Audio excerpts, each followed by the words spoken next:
Radhe Radhe, hi friends, welcome back to my daily blog channel লাইফস্টাইলে মৌদিতা। কেমন আছো তোমরা সবাই? আশা করি সবাই খুব সুস্থ আছো, ভালো আছো, আমরাও খুব ভালো আছি। তো আজকেও একটা নতুন ব্লাউজের ডিজাইন নিয়ে আমি তোমাদের সাথে হাজির হয়ে গেলাম। তো যাই হোক, আজকে আমি একটা নেটের ব্লাউজ বানাবো। তার জন্য আমি এখানে কত কি মাপ নিচ্ছি সেটা তো তোমাদের সাথে শেয়ার করে দিচ্ছি। আর ব্লাউজটার মাপ ছিল 36। তো সেই হিসেবেই আমি প্রত্যেকটা মাপ অনুযায়ী ব্লাউজটা বানাচ্ছি এবং ব্লাউজের ব্যাক পার্টটাই তোমাদের সাথে আজকে আমি শেয়ার করব। তো চলো, ব্লাউজের ব্যাক পার্টের ডিজাইনটা কিভাবে করি, কেমন করি, সেটাই আমি তোমাদের সাথে শেয়ার করছি। তো এখানে দেখো, আমি বোট নেক করবো, তার জন্য একটা বক্স নিয়ে নিলাম। আর এই যে এই কোণা থেকে ওই কোণা মিলিয়ে দিলেই আমার বোট নেকটা হয়ে গেল। তো এইভাবেও তোমরা চাইলে বোট নেকটা আর্ট করতে পারো। যাদের বোট নেক করতে অসুবিধা হয় বা ঠিকঠাক বুঝতে পারো না যে কীভাবে বোট নেক করবে, তাদের ক্ষেত্রে বলা। তো সেই কারণে বোট নেকটা এইভাবে করে নিও, সুন্দর এবং পারফেক্টভাবে বোট নেক তোমাদের চলে আসবে। আর এখানে আমি এই যে নিচের দিকে যে ডিজাইনটা বানাবো মানে ব্যাক পার্টে, সেটাই আমি এখন আর্ট করে নিচ্ছি। আর বোট নেক বানানোর জন্য যে কোনো ব্লাউজের বোট নেকের নিচে হয়তো কোনো ডিজাইন থাকবে, বা শুধু বোট নেকের ক্ষেত্রে তোমরা যে শোল্ডারটা থাকবে সেটা থেকে একটু বেশি নেবে, কারণ বোট নেকের ক্ষেত্রে একটু বেশি লাগে। নাহলে তোমরা যখন পুরো ব্লাউজটা ফিটিং করে নেবে তারপরে সমস্যা হতে পারে, মানে কাঁধের সাইডে একটু সমস্যা হতে পারে। তার কারণে বোট নেকের ক্ষেত্রে তোমরা ব্লাউজের এই শোল্ডারের মাপটা একটু বড় করেই নিও। তো এরপরে আমি যেহেতু আমার ডিজাইনটা আর্ট করা হয়ে গেছে এবং সেই ডিজাইন অনুযায়ী আমি পুরোটা সেলাই করে নিচ্ছি।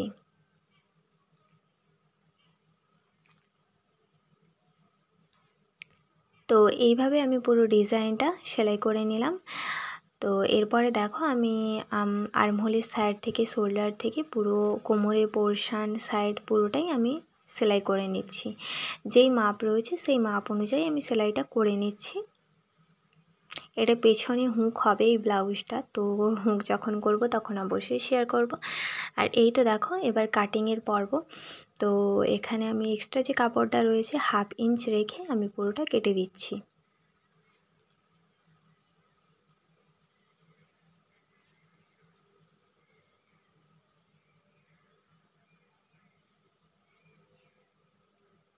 তো এইভাবে আমি আর কাটিংটা কমপ্লিট করে নিলাম।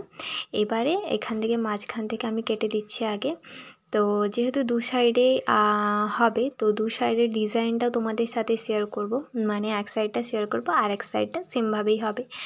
তো এখানে আমি ছোট ছোট ওই যে পুটলি হয় না, সেইগুলো পুটলি বলস যেগুলোকে বলে আর কি, তো সেগুলোই বানাবো। তো ওটাকে থার্মোকল বলেও। থার্মোকল বলতে থার্মোকল দিয়ে যেগুলো বানানো হয়, থার্মোকলের যে রাউন্ড শেপগুলো আছে সেগুলোকে থার্মোকল বলে। আর এগুলো আমি তুলো দিয়েই বানাচ্ছি। তোমরা চাইলে থার্মোকল দিয়েও বানাতে পারো, ওগুলো কিনতে পাওয়া যায় আলাদাভাবে। তো তোমরা চাইলে অবশ্যই সেটা ট্রাই করতে পারো। আমি সব সময় এই ধরনের ব্লাউজের ক্ষেত্রে, যে এই ধরনের ব্লাউজে যে অর্ডারগুলো থাকে বা বাড়িতে নিজে বানালেও, তো আমি এখানে তুলো ইউজ করি। আর এই যে কাপড়গুলো দেখতে পাচ্ছ ব্লাউজের কাপড়, সেটাই আমি ইউজ করি। তো তোমাদের সাথে এর আগে অনেক ভিডিও এরকমভাবে শেয়ার করেছি এই যে পুটলি বলসগুলো বানানোর জন্য। তো এখানে আমি তুলোগুলো ফার্স্টে রাউন্ড করে নিলাম। তারপরে যেহেতু এটা নেটের ব্লাউজ পিস ছিল, তার কারণে নেট ফেব্রিকটা দিইনি, নেটের ভেতরে যে লাইলিনটা ছিল সেটাই আমি এখানে ইউজ করছি। তো এইভাবে পুরোটা আমি একটা একটা করে এই যে চকের দাগ দিয়েছি, তো ওই চকের দাগ অনুযায়ী একটা একটা করে বসিয়ে আমি পুরোটা সেলাই করে নিলাম। এবার এক্সট্রা যে অংশগুলো কাপড়গুলো বেরিয়ে রয়েছে সেগুলো আমি পুরোটা কাটিং করে দিচ্ছি, কারণ এগুলো আর কোনো কাজে লাগবে না, তার কারণে এগুলো আমি কাটিং করে দিচ্ছি।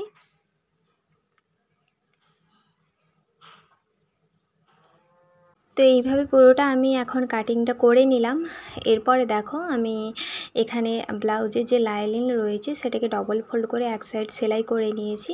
আর এখানে যে ব্লাউজের দড়িটা হবে, মানে লটকানের যে দড়িটা, সেটা আমি আগে থেকেই লাগিয়ে দিলাম। তো আগে থেকে লাগিয়ে দেওয়ার পর এই যে দাগ আছে, মানে যে সেলাইটা ছিল সেই সেলাইয়ের ওপর থেকে আমি লাইনিংয়ের ওপর থেকে সেলাইটা করে দিচ্ছি সেমভাবে। তো লাইনিংয়ের মুখটা কোন সাইডে রেখেছি তোমরা দেখতে পাচ্ছ, আশা করছি বুঝতেও পারছো। তো এরপরে আমি ছোট ছোট করে পুরো অংশটাতে কাট লাগিয়ে দেব, যাতে ফিনিশিংটা সুন্দরভাবে আসে। আর এই কোণাটাতেও একটা কাট লাগিয়ে দেব। তো এইভাবে পুরোটা কাটিং করার পরে আমি এর উপর থেকে চাপ সেলাই করে দিচ্ছি। আর পুঁটলিগুলো যেহেতু পিঠের সাইডে থাকবে, তার কারণে পুঁটলিগুলোর মুখ আমি এই সাইডে রেখেছি।